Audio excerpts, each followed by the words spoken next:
Welcome to Podcast Answers, the show where I help you start and grow your podcast, answering any podcasting questions along the way. That's right, guys. Today is a whole new day, and we are going to be talking about how to get good quality sound from your show today.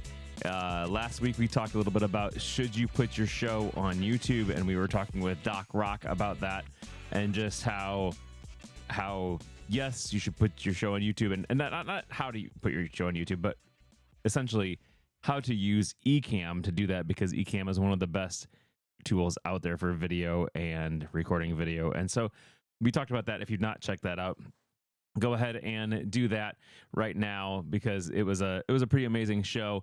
And also, if you have not checked out our social media profiles yet, you can follow us on all of the places at Podcast Answers, or Twitter or X is Podcast Answers 1, because I couldn't get Podcast Answers, but that's besides the point. So guys, welcome back. We're going to be talking today a little bit about getting good quality audio for your show.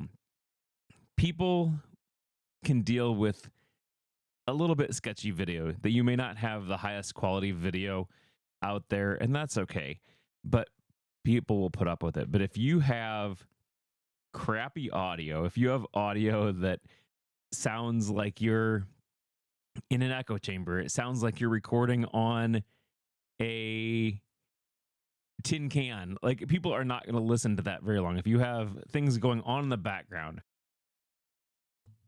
if you things get distracting. Audio distracts a whole lot more than video. So I'm going to talk today a little bit about some of the tips that you can use to get good quality audio.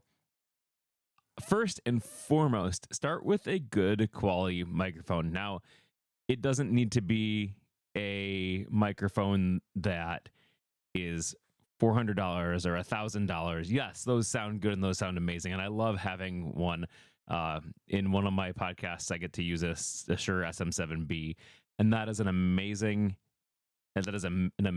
microphone. It sounds amazing, but with something as simple as a $100 microphone, you can make it sound just about as good with some tweaks. So that's what I would say. Start with a good quality microphone. Now, what do I mean by a good quality microphone?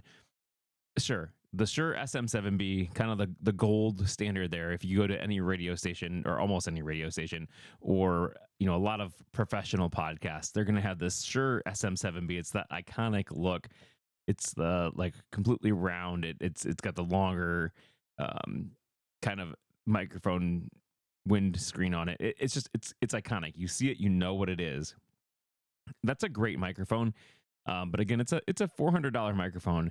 Or over $400, and it takes special equipment to use it. So when we're talking about microphones, we have two different categories here. We have the XLR, which are the round mic with the 3 pins in them, that you're going to have something a little bit more, I'm going to use the word professional, to take that into your computer to get recording your audio.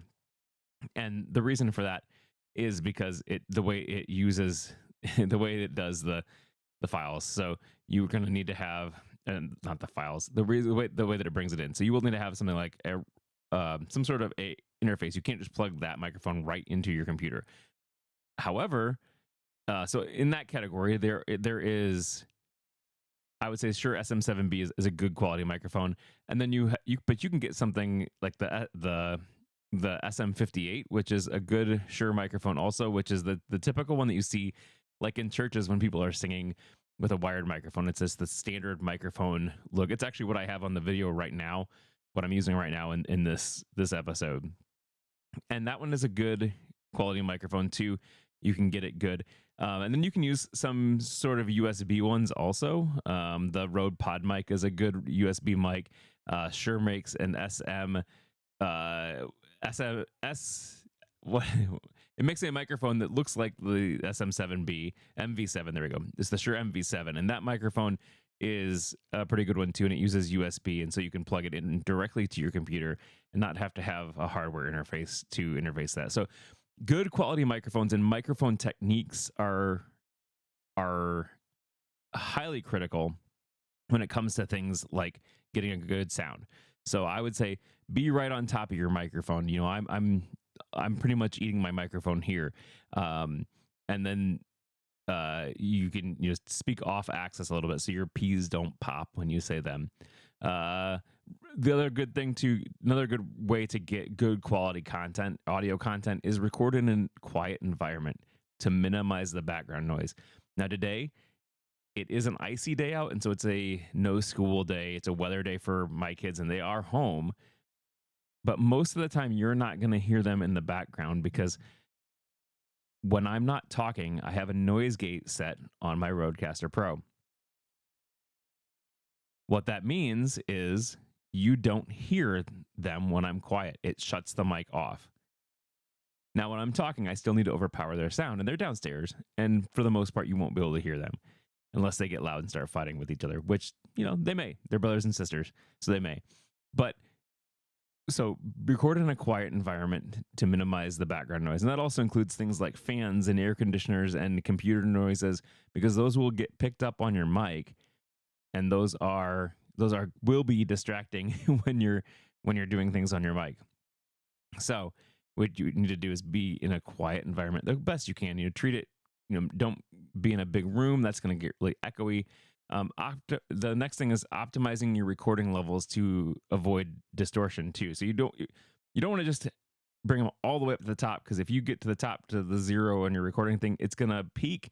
When it turns red, it's not good as digital clipping, and it's going to sound like junk because it's going to sound too loud. It's going to have clipping, and it just won't sound good. On the opposite, you don't want your voice to be way down here like this, because people won't be able to hear it if you have it down like that. So you need to record it at a decent level. So for me, I'm recording at about negative 12 decibels is where I hit when I'm talking, and that is usually pretty good for this. It is loud enough, and it allows you to hear me in a good way, and it's not too loud. The next thing is you may need to edit your audio for clarity and consistency. Now, that being said, most of the times I don't edit my podcasts. I go in and when I'm done recording, I hit stop. I bring them in and I just tweak their levels just a little bit, but I don't do any clipping, cutting the things down for clarity and consistency, because I usually know what I'm talking about and I usually get it down. But again, if you have a guest on, you may need to cut that down and trim so your audio quality isn't necessarily just how you sound, but it's the content also. You can use noise reduction tools if needed. So there's, if you are in a loud and noisy environment, one of the tools that I would suggest using is a thing called Krisp.ai. It's KRISP. And what it does is it uses some AI to take the background out and have a cleaner sound. So if there are distracting noises like cars or fans or whatever going on, it tries to cut those out. Now, again, you are going to notice that quality a little bit, because it is going to affect the final version and the final way it sounds. However, that being said, it might be less distracting if you have something barking or air conditioner noise to hear your audio sound a little bit dampened than if you don't use that and you have them, something going on in the background. So you might need to use some noise reduction tools, and you can do that in post also. So if you have a completely dirty file, one that's not very clean, Krisp.ai is good. Also, Adobe has a podcast studio that you can run some files through, and it cleans them up, and that works pretty good. Now, the other thing you may need to do is invest in some audio editing software. So yes, there are free softwares out there. Audacity is a great one if you're just starting and you don't know if this is something you want to do. Use Audacity, get out there, use Audacity to put your product out there and get out there and just put your podcast out there. But if you decide that you want to do this a lot and you're starting to get into it, consider investing in some audio editing software. I use Adobe Audition for my podcast, and that allows me to I do some editing. Like I said, I trim the ends off. I do some things like I do some things like boosting some levels if they're too quiet. I record in a multi-track environment, which means that my microphone is on. I get a file for my microphone. I get a file for my sound files. I get a file for any guests that I have, all separately tracks. And so if for some reason I'm in the middle of talking to a guest and they start, they're talking and I'm not, and my dog starts barking, I can mute my track, and that doesn't affect what you're hearing because you're hearing the guest talk and you don't hear me or my track. So that's one of the things that I would say is a really good thing to do, is if you can record in multi-track, and the Rodecaster Pro does a great job at that. The Rodecaster Pro allows you to record all of your different tracks separately. And so that way you can edit those later.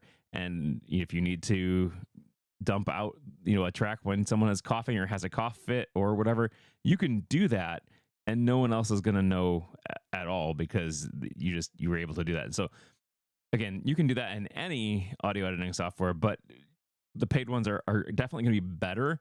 And so I like Adobe Audition for that. And the very last final thing that I would say for getting good audio quality is test, adjust your settings before recording to find your optimal setup. Each room is different, each mic is different, each person's voice is different. And so you might need to test and then figure out, oh, this isn't working, I don't like that, adjust that, test it and adjust it. Listen to it yourself without having your, with a critical ear. Again, you want to be able to put your content out there and get it out there and go, but you also want it to sound good. So if you go, would I listen to this? I know it's mine, but if I ran across this on the internet on a podcast app, would I listen to it? Is it something that I would listen to? And so that's one of the things that you can do to help get your podcast even better. Guys, thank you so much for subscribing to this podcast. If you get any value out of this podcast, please consider going to podcastanswers.com/buymeacoffee. And you can support the work that I do here, help give me encouragement, as well as help giving me funds to keep doing this. Podcast producing does cost a little bit. And so if you can help out at all, that'd be great. Again, that's podcastanswers.com/buymeacoffee. And that would be great and lovely. Guys, thank you so much for sticking with me. If you've got any questions that you want answered on this podcast, I would love to answer them, and you can ask me at podcastanswers.com/contact. There we go. I'll get the right one eventually. So podcastanswers.com/contact will get you in contact with me and allow you to ask your questions that I would love to answer on a future update. So if you've got questions about podcasting, definitely hit me up, because I would love to answer those questions for you. Guys, thanks for watching and have a great week.